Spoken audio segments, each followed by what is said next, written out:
कश्मीरी आतंकियों को पालने वाले पाकिस्तान के बड़बोले गृह मंत्री शेख रशीद ने भारत और इजरायल पर पाकिस्तान में आतंकवाद फैलाने का आरोप लगाया है।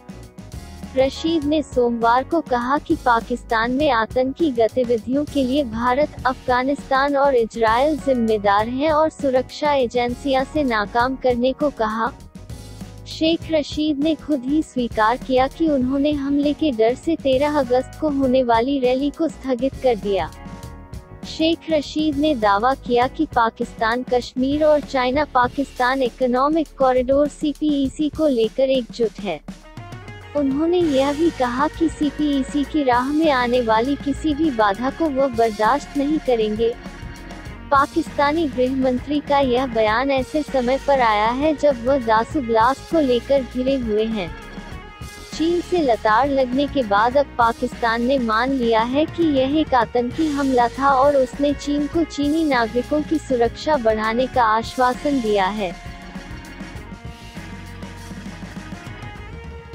शेख रशीद ने कहा कि पाकिस्तान चीनी नागरिकों पर हुए हमले की जांच पूरी कर ली है और जल्द ही विदेश मंत्री इसका खुलासा करेंगे।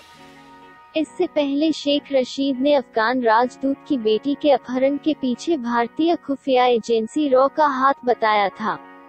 उन्होंने दावा कर दिया था कि पाकिस्तान को बदनाम करने के लिए यह अंतर्राष्ट्रीय रैकेट है। इसका नेतृत्व भारतीय खुफिया एजेंसी रॉ कर रही है। पाकिस्तानी टीवी चैनल जियो न्यूज के साथ बातचीत में शेख रशीद ने कहा था कि जांच से पता चलता है कि सिलसिला का अपहरण नहीं हुआ था।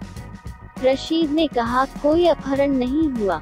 मैं पूरे देश को बताना चाहता हूं कि यह एक अंतर्राष्ट्रीय रैकेट है और अंतर्राष्ट्रीय साजिश है जो रॉ का एजेंडा है। उन्होंने दावा किया कि भारतीय खुफिया एजेंसी रॉ ने दुनिया भर में इसे अपहरण का रूप देकर प्रसारित किया। ब्यूरो रिपोर्ट CFI समाचार। बाधा को वह बर्दाश्त नहीं करेंगे। पाकिस्तानी गृह मंत्री का यह बयान ऐसे समय पर आया है जब वह दासू ब्लास्ट को लेकर घिरे हुए हैं। चीन से लताड़ लगने के बाद अब पाकिस्तान ने मान लिया है कि यह एक आतंकी हमला था और उसने चीन को चीनी नागरिकों की सुरक्षा बढ़ाने का आश्वासन दिया है। शेख रशीद ने कहा कि पाकिस्तान चीनी नागरिकों पर हुए हमले की जांच पूरी कर ली है और जल्द ही विदेश मंत्री इसका खुलासा करेंगे।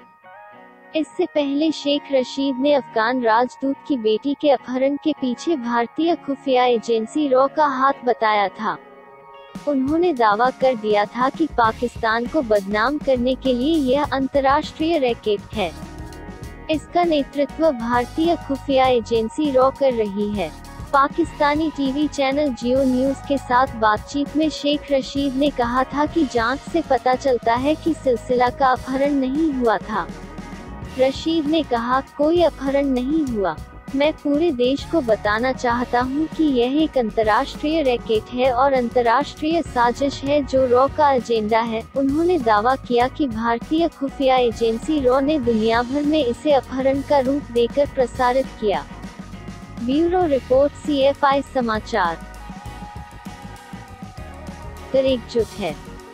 उन्होंने यह भी कहा कि CPEC की राह में आने वाली किसी भी बाधा को वह बर्दाश्त नहीं करेंगे। पाकिस्तानी गृह मंत्री का यह बयान ऐसे समय पर आया है जब वह दासू ब्लास्ट को लेकर घिरे हुए हैं।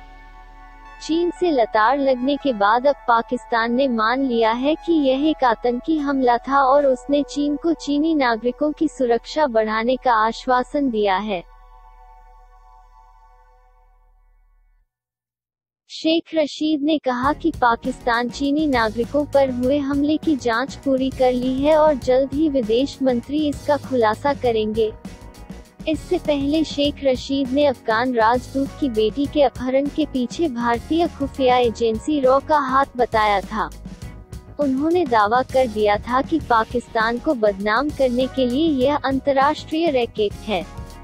इसका नेतृत्व भारतीय खुफिया एजेंसी रॉ कर रही है। पाकिस्तानी टीवी चैनल जियो न्यूज के साथ बातचीत में शेख रशीद ने कहा था कि जांच से पता चलता है कि सिलसिला का अपहरण नहीं हुआ था। रशीद ने कहा, कोई अपहरण नहीं हुआ। मैं पूरे देश को बताना चाहता हूं कि यह एक अंतर्राष्ट्रीय रैकेट है और अंतर्राष्ट्रीय साजिश है जो रॉ का एजेंडा है। उन्होंने दावा किया कि भारतीय खुफिया एजेंसी रॉ ने दुनिया भर में इसे अपहरण का रूप देकर प्रसारित किया। ब्यूरो रिपोर्ट CFI समाचार। दुनिया की सबसे छोटी यानी प्रीमैच्योर बच्ची 13 महीने अस्पताल में रहने के बाद डिस्चार्ज होकर अपने घर पहुंच गई है।